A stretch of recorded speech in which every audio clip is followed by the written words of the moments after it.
Ya, Assalamualaikum warahmatullahi wabarakatuh dan selamat sore. Jadi pilkada di Gorontalo sebentar lagi akan deadline dan pada bulan Agustus ini akan segera dibuka pendaftaran calon-calon gubernur dan calon-calon bupati wali kota. Nah, untuk pemilihan calon gubernur atau pilgub, kemarin banyak nama beredar paket-paket pasangan, tapi hari ini mulai mengerucut dan mendekati 99% paket-paket calon gubernur. Nah, yang menarik adalah nama dari mantan gubernur Gorontalo, yaitu Pak Gusnar Ismail.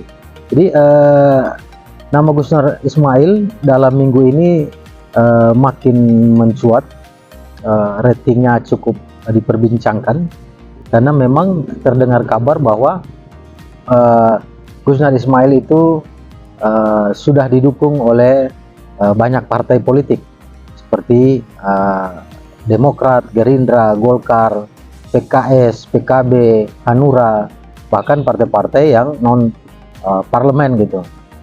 Nah, ini cukup menarik karena memang Gusnar Ismail sendiri memang mantan gubernur Gorontalo pada periode beberapa tahun yang lalu. Dalam masa kepemimpinannya, Gorontalo cukup bisa dibilang cukup baiklah gitu. Dan tentu ketika saat ini Pak Gusnar itu bekerja sebagai dosen di Lemhanas, tentu banyak pengalaman dan ilmu yang dia dapatkan, dan tentu banyak renungan-renungan selama ini yang dia pikirkan tentang Gorontalo. Nah, jika seandainya hal ini terjadi bahwa Gusnar Ismail itu akan segera dideklarasikan oleh partai pengusung atau koalisi besarnya, tentu peluang Gusnar Ismail ini cukup kuat untuk memenangkan kontestasi pilgub di Provinsi Gorontalo.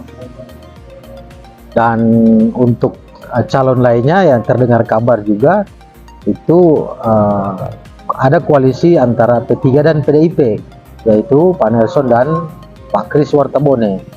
Nah, jadi kalau kemudian dua komposisi koalisi partai ini jadi, maka dipastikan bahwa Gorontalo hanya akan diikuti oleh dua pasang calon gubernur dan wakil gubernur gitu. Karena semua partai sudah habis dibahagi ya, yang memiliki kursi di puncak botu atau parlemen. Syarat mencalonkan itu kan 9 kursi. Nah, jadi bisa saja hanya head to head dua pasang calon dengan koalisinya masing-masing gitu. Jadi ada Nelson Kris Wartabone dan ada Gusnar Ismail dan Ida Saida.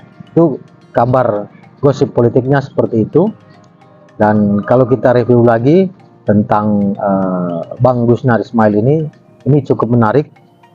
Kalau saya bisa bilang, kalau memang jadi Pak Gusnar ini maju kembali sebagai calon gubernur, makanya saya bisa bilang ini sebagai Gusnar is back.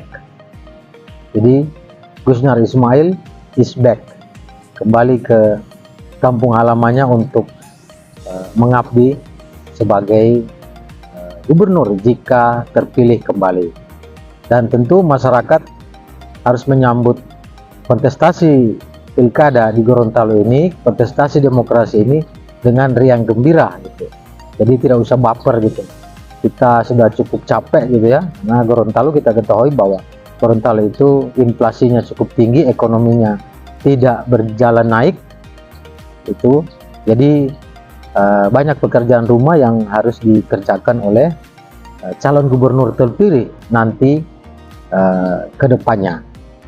Jadi kalau Pak Gusnar jadi, bisa dibilang Gusnar is back. Oke teman-teman, itu dulu ulasan kita hari ini. Sudah sore, dan lanjut lagi pada ulasan-ulasan berikutnya tentang Gorontalo. Sekian, assalamualaikum warahmatullahi wabarakatuh.